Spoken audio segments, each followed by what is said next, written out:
Eu gostaria de cumprimentar todos os presentes, claro, e agradecer a vossa presença. Eu estou a substituir o professor Carlos Marques da Silva, que é o docente que tem agora entre mãos a organização destas conferências do Departamento. Em primeiro lugar, agradecer a todos, agradecer ao Pedro Mosco e à Inês, que nos asseguraram e têm sido auxiliares e também dinamizadores preciosos em relação à logística da organização e concepção e manter estes ciclos de conferências vivas. E um agradecimento muito especial, claro, aos conferencistas de hoje, que são, como já perceberam, os nossos colegas, ex-alunos, amigos, João Moreira e Rui Dias. Um e outro foram alunos aqui da casa, foram alunos do Faculdade de Ciências. Aliás, com exceção do professor António Ribeiro, que está ali, acho que toda a gente nesta sala já foi meu aluno, portanto, aqui é um mau sinal para mim, mas, portanto, eu sinto-me em casa. O Noel está neste momento a completar o seu mestrado na Universidade de Évora, e o professor Rui Dias é professor, faz parte do corpo Centro de Investigação da Universidade de Évora, sendo este par de intervenções dedicado em termos genéricos ao varisco. E eu ficava por aqui, porque o tempo já vai longo, para não sei se a Inês ou o Pedro querem fazer uma apresentação mais detalhada. Então, como não sou eu que vou falar, não sei se devo chamar primeiro o Noel, se o Rui, mas também será o Noel primeiro, o Noel esteja ali de volta.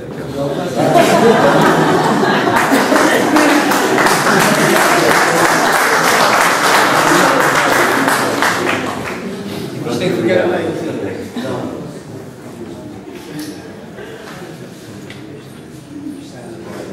Já está bom, acho que já foi.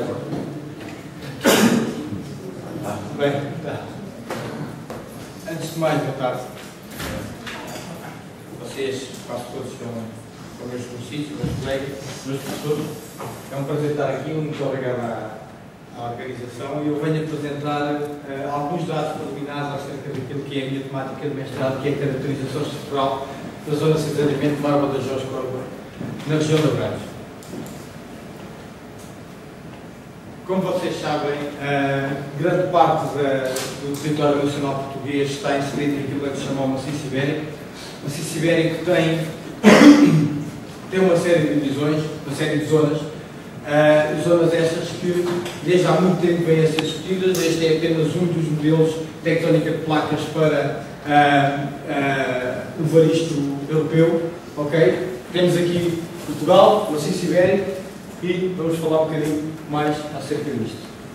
Dividimos a zona de cisalhamento Badajoz Córdoba, fica inserida aqui numa zona de misto entre duas zonas tectónicas estratigráficas muito importantes, a zona de Ossa Morena e a zona centro-ibérica, ambas estão incluídas ambas dentro daquilo que é chamado de terreno ibérico. Este mapa que está aqui é apenas digamos, o mapa mais atual da informação até agora contida. Temos aqui alguma parte histórica, desde o modelo de Lotz, que é o modelo A, Júlio Verde, o B, e depois outras duas divisões de Ribeiro sobre as divisões do terreno do terreno ibérico. Como já disse, a zona de cisalhamento fica aqui na confrontação destas duas zonas e é muitas vezes colocada em termos bibliográficos toda a zona de cisalhamento naquilo que é chamado a faixa blastomiolítica de Oliveira 91 e Oliveira Itália, e inclui terrenos essencialmente de idade paleozoica e proterozoica. Este é o corte geral. A zona de cisalhamento caracteriza-se nos seus setores mais a este, por apresentar a estrutura em flor, convergências para nordeste no seu ramo nordeste e divergências para sudoeste no ramo sul da flaua. Esta é a área de trabalho, basicamente. Aqui é a cidade de Abrantes, Rio Tejo, sul de Abrantes e norte de Abrantes. Isto é mesmo só para um enquadramento geral da área. Nós vamos começar agora por falar um bocadinho da revisão cartográfica, ou seja, os trabalhos realizados até então em termos de cartografia. O primeiro trabalho foi realizado, um dos primeiros trabalhos foi realizado por Gonçalves em 1979, Gonçalves Etália, isto que está aqui é um excerto da Carta Geológica então elaborada. Para que isto fique mais simples, nós temos então o quê? Essencialmente depósitos de cobertura amarela que cobrem o solo paleozoico e proterozoico, e esta área é essencialmente constituída, segundo Gonçalves 79, por terrenos de idade pré-câmbrica, com os azuis a representarem essencialmente carbonatos, os cinzentos a representarem um vulcanismo bimodal e estes alaranjados a representarem aquilo que vulgarmente é chamado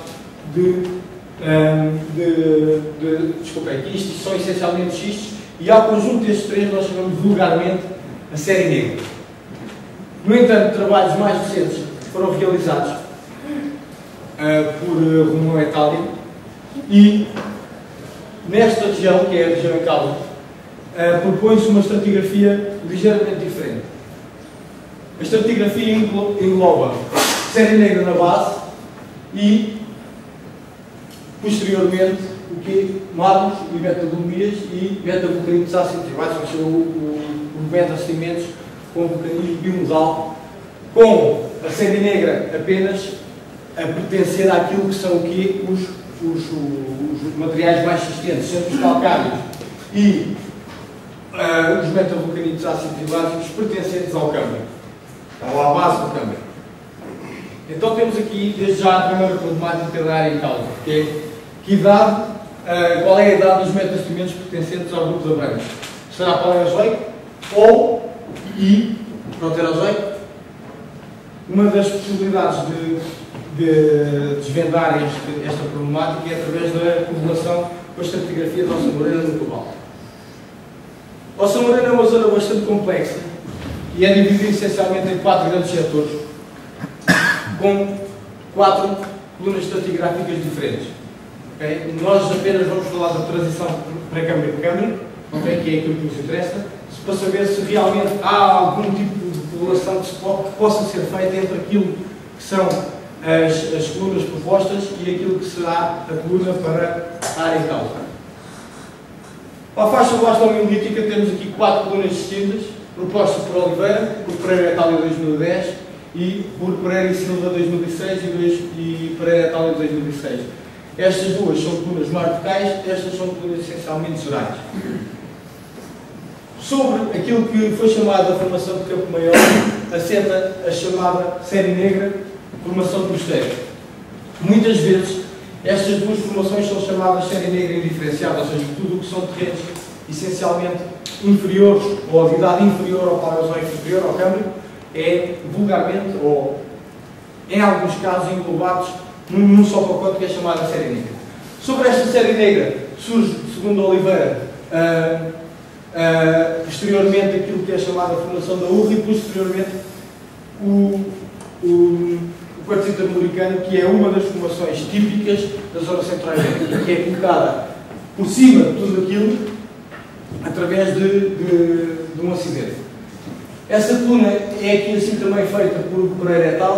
No entanto, uma pequena diferença é que a formação de urra já não pertence, como aqui está posto ao câmbio, mas sim ao ordovício, e duas colunas distintas, estas são colunas mais locais para a estrutura da Sumária e para a estrutura da Oguela, em que acima da série negra surge um complexo vulcano-sedimentado bimodal, ou, quando não bimodal, apenas quando aparecem vulcanitos, essencialmente de carácter ácido.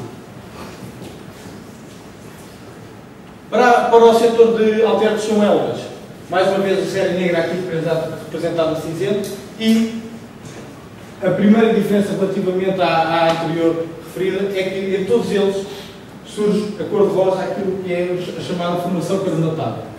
A única diferença é que aqui coloca-se uma formação intermédia. Esta formação é constituída essencialmente por metavulcanitos. É um complexo, é uma formação metasedimentar com vulcanitos ácidos, que aqui e aqui estão representados aqui apenas por conglomerados e aqui por conglomerados de vulcanitos ácidos. Voltamos a ter qualquer coisa muito semelhante no subsetor do anticlinal de Estrumões, no setor de Estrumões Barreiros, a série negra, sobre a série negra, uns conglomerados e posteriormente uns vulcanitos ácidos e, mais uma vez, formação carbonatada em cima. aqui com formação dolomítica na base e os chamados, a formação dos mármores extremos, o complexo vulcano-sedimentar carbonatado extremos, a topo do complexo da formação dolomítica.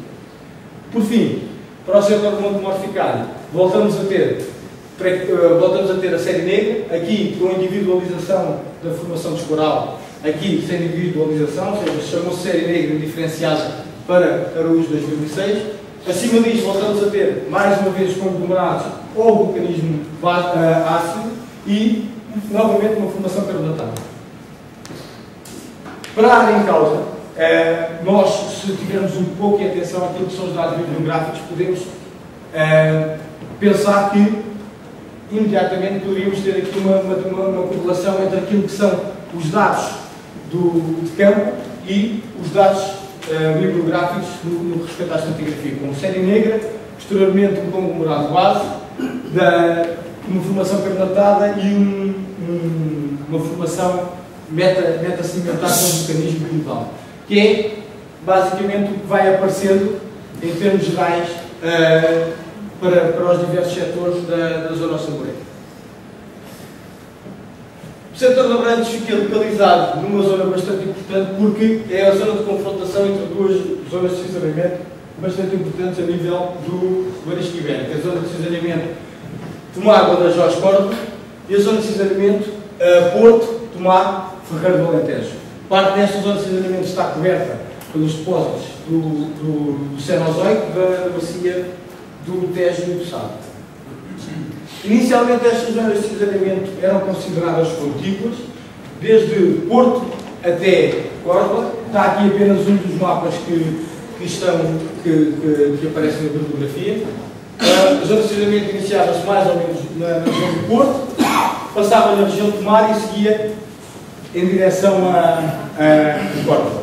Mas esta ideia é antiga e descontinuada. Hoje em dia separa-se então em duas grandes zonas de cisalhamento. A zona de cisalhamento Tomar, Badajoz, Córdoba e a zona de cisalhamento Porto, Tomar, Ferreira do Alentejo. Um dos primeiros trabalhos realizados foi por Iglesias e Ribeiro nos anos 80, no entanto decidimos colocar aqui o mapa de Pereira et al. De 93, em que claramente nós podemos ver a zona de cisalhamento de Tomar, Badajoz, Córdoba, essencialmente com uma componente de cisalhamento esquerda e a Porto, Tomar, Ferreira do Alentejo, essencialmente com uma componente direita. A única diferença aqui é que este autor coloca um ponto de interrogação no quê? No cisalhamento mais antigo, havendo evidências de cisalhamento, sim, mais recentes. No entanto, com um ponto de interrogação quer dizer que pode haver ali evidências de que haja cisalhamentos desde o Devónico. Mais tarde, Chaminé et al.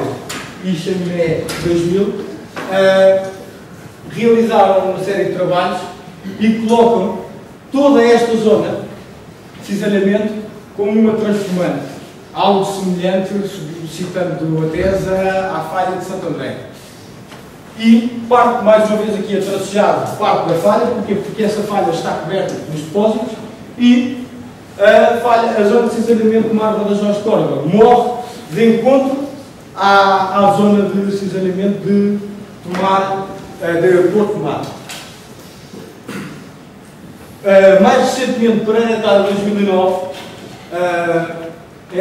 num dos seus trabalhos, coloca mais uma vez a zona de cisalhamento de Coimbra-Córdoba, não lhe chama Tomar, Badajoz, Córdoba, mas sim Coimbra-Córdoba, chegando à zona de Coimbra, mais acima, até a zona de Tomar, mais acima até à região de Coimbra, fazendo com que este rejeito que está aqui esteja associado a uma fase mais tardia da falha Porto Tomar, que, segundo o autor, funciona tardiamente, mas não existem evidências para negar que ela tenha funcionado mais tarde. Mas todos os dados indicam que ela apenas funcionou no carbónico, ao contrário do que Chaminé dizia que poderia ter funcionado mais ou menos desde o Devónico médio.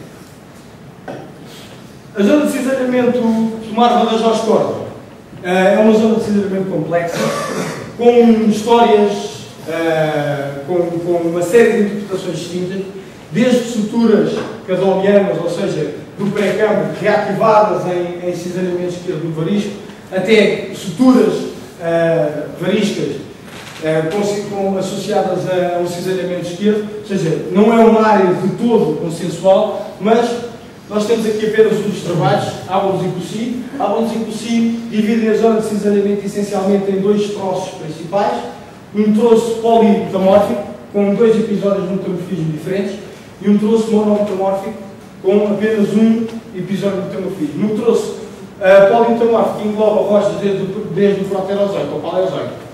O monometamórfico apenas rochas do Paleozoico. Mais tarde, para o território nacional, Pereira Atalho 90 e Pereira e Silva 96, agarram e, após uma cartografia exaustiva, colocam qualquer coisa deste género, três grandes megaestruturas, okay? Uma mais recente e duas polimetamórficas. Esta polimetamórfica e a zona de cisalhamento do Alegre Esperança, essencialmente monometamórfica. Algo muito semelhante àquilo que Ábalos e Cossy propõem para todo o setor. Mais uma vez, como já foi referido, esta zona, principalmente nos setores mais a este, caracteriza-se por apresentar uma estrutura em flor, com o flanco norte vergente para o nordeste, o flanco sul vergente para o sudoeste. Ribeira Atalho, em 2009, propõe que os setores em flor mais a oeste passem para uma dobra em bainha no setor mais a oeste, com nariz para noroeste, ou seja, com sentido de transporte para nordeste. E morrendo contra aquilo que é a falha portular. Okay? O norte está para baixo, não para cima. A falha está aqui, a outra está ali, e a zona de cisalhamento morre, formando então uma dobra em bainha na região de confrontação entre estas duas zonas de cisalhamento. Então, temos aqui uma segunda problemática. Terá a Porto Mafra do Alentejo uma idade tão antiga que condiciona a formação da dobra em bainha? Ou será apenas uma estrutura tardia que corta aquilo que é uma estrutura anterior, que é a zona de cisalhamento de Marva das Osclas? Bem, alguns dados preliminares são resultado de cerca de 3, 4 campanhas de campo. Uma das zonas que me parece desde já importante referir é o granito da Pedreira Maior, que é uma pedreira que fica no extremo sul da área. Este granito apresenta-se muito formado, que é um granito de 2 micras, com muita deformação, e poderá ser ante ou sim tectónico. Não há dados de datações, mas as estruturas presentes levam a crer que pode ser, muito possivelmente, sim metamórfico, porque há uma cristalização e um bandar composicional, digamos assim, com micas a delimitar uma série de planos C, com quartos com estruturas em sigmoide, bandas C, bandas S. Okay? O que nós temos aqui são 41 medições de estiramento muito constante, com 60 a 68% dos pontos a calhar em torno desta média, 20 graus para 138, ou seja, para alguns para o quadrante sudeste, e uma série de planos de cisalhamento com uma direção norte 25, este, inclinando cerca de 30 graus para este, o que parece indicar, com os critérios existentes, transporte para o quadrante nordeste, ou seja, o granito parece estar cisalhado com transporte para o quadrante nordeste. Isto é apenas uma das imagens do granito, o granito muito estirado, não se vê muito bem, acho eu. Não é por isso. Isto tem uma lineação muito importante, assim, uma lineação de estiramento, assim como assim, aqui no plano C e no plano B, e no plano A, essencialmente o que vemos são pontos, ou seja, isto marca um fabriquel muito bem marcado, com um estiramento bastante importante. O estiramento é esta direção, para cá este, para lá, para cá sudeste, para lá noroeste, indicando então o transporte para o noroeste, tendo em conta os critérios existentes, quando existentes, do granito. Uma destas zonas de cisalhamento ganha maior importância e está aqui, com critérios esquerdos, bandas CS, sigmoides em quartzo, ok? Isto que está aqui, apesar de não parecer este material negro, é essencialmente o quê? Material granítico cisalhado. Se nós olharmos para a composição, conseguimos ver feldspatos, quartzo, mas o material está muito filamentizado. Série negra. A série negra aqui na área é essencialmente constituída por material muito existente, por vezes com núcleos máficos. O que temos aqui é um metaxisto na imitação do núcleo máfico com uma grande quantidade de granadas. Nestas formações é então possível observar duas fases de formação. Uma primeira responsável pela uma elasticidade muito penetrativa, formação de dobras em bainha, e associado uma componente de cisalhamento esquerdo, algo que também já foi amplamente descrito para esta zona de cisalhamento. A segunda tem essencialmente o quê? Uma componente de dobramento das estruturas iniciais. Aqui temos exemplos de dobras em bainha, aqui temos só a dobra em corpo, mas aqui podemos ver narizes de dobras em bainha, ok? Isto é um plano de xistosidade, dobras em bainha no plano de xistosidade. Um estiramento muito intenso associado e, por vezes, com critérios direitos. Ou seja, o critério é essencialmente esquerdo, aqui temos uma banda selinha, mas este critério direito não é estranho se eu agarrar e dobrar. Ou seja, aqui temos a segunda fase de formação, sem xistosidade, tem essencialmente planos de cisalhamento esquerdos, redobrados e a dar uns lados direito e do outro lado esquerdo. Ou seja, não há muitos sítios onde eu consiga ver a dobra, por um lado de cisalhamento esquerdo e do outro lado com critério de cisalhamento direito. No entanto, nós conseguimos ver a xistosidade dobrada em vários locais. Primeira fase, associada ao cisalhamento esquerdo, segunda fase, ao redobramento das estruturas iniciais. Aqui temos uma rocha e isto que nós temos aqui são uma série de dobras, ok? Na xistosidade. Tudo o que está aqui dobrado é S1. A mesma coisa para o que está aqui. S1 dobrado, ok? A segunda fase de formação e a equação. E as dobras de segunda fase praticamente não tinham xistosidade em local nenhum. No que se refere aos carbonatos, os carbonatos são muito recristalizados, são essencialmente mármores e metadolomidos, que não apresentam uma xistosidade muito intensa, mas um dobramento isoclinal bastante importante. Aqui, uma dobra isoclinal, outra dobra isoclinal, outra dobra isoclinal.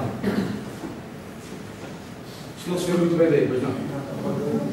Estás a ouvir? Exato. Isto aqui está assim, aqui está assim, aqui está assim. Isto são essencialmente dobras isoclinais aqui. E aqui, outra dobra isoclinal. Por fim, posteriormente a isto tudo, existem essencialmente duas fases tardias. Okay? Uma primeira fase, com falhas de direção essencialmente noroeste-sudoeste, muito verticalizadas, por vezes com formação de quintos, essencialmente relacionada com a face área varisca. E uma outra fase, mais ou menos, que apresentam falhas de direção normalmente a rondar no nordeste e sudeste, falhas muito verticalizadas, ok? Apesar de aqui parecer que esta falha tem uma componente normal, isto não é real, ok? Isto simplesmente é um efeito de perspectiva. Na realidade, as serias são subhorizontais e está essencialmente relacionada com as fases tardias associadas, ou parecem estar associadas às fases tardias da Porto Mar Ferreira do Alentejo. Estas são as duas frases que vão basicamente estar na minha tese como forma de inspiração. Muito obrigado.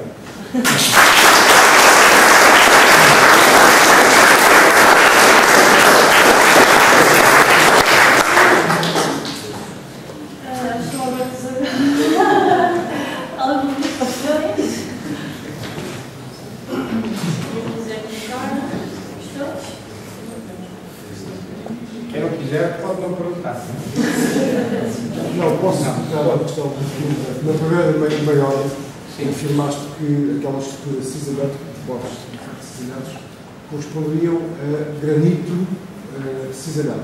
Parece. Não porque está muito alterado. Pronto.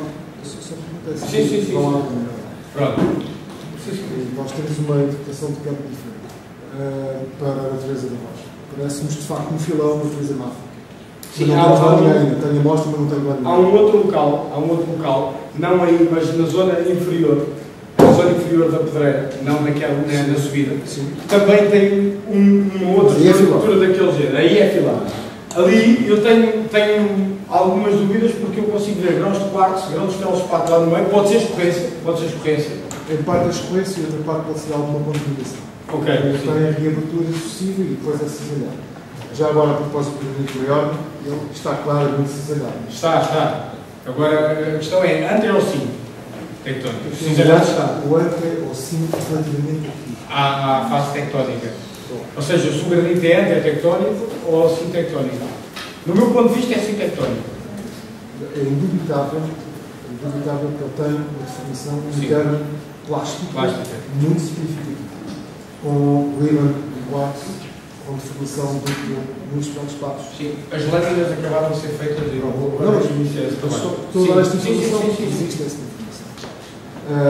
E relativamente ao posicionamento geocronológico do mesmo, só é possível depois de se precisar de uma datação. Exatamente. Portanto, não há outra forma. Se bem que a concordância geométrica dos fábricos que o granito mostra, porque há duas faces do granito, uma está mais deformada do que outra, mas é apenas por razões de natureza mineralógica. A face mais rica em feldspato tem uma acumulação de formação aparentemente inferior. Mas é apenas por diferença de comportamento geológico que o feldspato continua com quartzo. Sim, há zonas onde se consegue ver claramente. Mas, portanto, a comparação do ponto de vista geométrico dos fábricos nos bonitos relativamente às observações envolventes levantadas pelo José Romão, de facto, tudo indicam que este granito terá uma idade relativamente precoce, consequentemente a deformação sobreimposta e é possível mesmo que haja mais do que uma face de deformação sobreposta no mundo. Só mais uma questão, não quero monopolizar, mas a outra questão prende-se efetivamente com a natureza dolomítica dos mármores nessa sequência. Se é de facto a dolomitização primária, se há cristalização, ou se temos frentes de dolomitização tardias. Os 3 ou 4 afloramentos que eu conheço, de facto, indicam que a dolomitização é tardia. E é muito tardia. Mas gostaria de saber se vocês têm algumas evidências de tempo para falar. Há uma tentativa de correlação? Sim. É difícil essa correlação, para não dizer impossível, mas... É muito difícil, até porque normalmente, se nós olharmos para a estratigrafia da nossa Moreira, as linhas geralmente aparecem na base e o material mais fragmentado, mais calcítico, mais para o topo. Nós não conseguimos ter noção se aparece mais na base, mais no topo, até porque a segunda fase do dobramento parece-me a mim muito intensa. E eu chego a ter X dobrados em cima e depois dolomias e a seguir de mármore. Está tudo muito misturado pela segunda fase. A dolomitização, não tenho evidências se é ou não é primária, okay? apenas evidências de campo, é uma dolomia. Não consegui ver nenhuma evidência de campo que me levasse a pensar que era secundária ou primária. Dos afloramentos até agora que vi. Também não são assim. Já agora, por último, quando fizer, está a fazer um levantamento exaustivo da bibliografia sobre a zona de cisalhamento, veja também as informações de natureza geofísica. Porque alguns dos modelos, algumas das concepções geológicas alternativas à visão, por muitos dita, ortodoxa, mais clássica, de facto essas alternativas caem pela base. Porque a informação de natureza magnetoclínica e a informação de natureza sísmica são clarinhas relativamente à geometria e ao enraizamento das estruturas são tomadas como, enfim, coisas muito importantes, mas não são nada importantes. São importantes à superfície, mas elas são meras ramificações do acidente principal no fundamental. E isto está claríssimo, quer pela sísmica, quer pela magnetotectônica. A sísmica de universais e a Sim, a magnetotectônica tem o trabalho mais recente de John Pauls, Itália, publicado, saiu há coisa de um mês. Foi submetido no ano passado, saiu em janeiro deste ano. Obrigado. Já temos para mais uma Eu queria felicitar o Manuel pelo trabalho feito e por uma zona tão difícil. Só queria lembrar o seguinte, integrando a zona que você está lembrando, num conjunto mais vasto, o que vemos é que a nordeste da Abrantes, a xistosidade 1, que afeta o magma do campo, é deitada com movimentação para nordeste. Portanto, é o lado nordeste da fala. Depois, do lado sudoeste, a xistosidade 1 é deitada com movimentação para sudoeste e, portanto, a única maneira de unir estas estruturas é fazer uma mega shitfold. Portanto, não percebo porque é que você fala em desligamento quando sabemos que a D2 provoca a verticalização da S1 é a D2 e tudo o que você disse sobre os sentidos de funcionamento está perfeitamente correto. Aliás, na dobra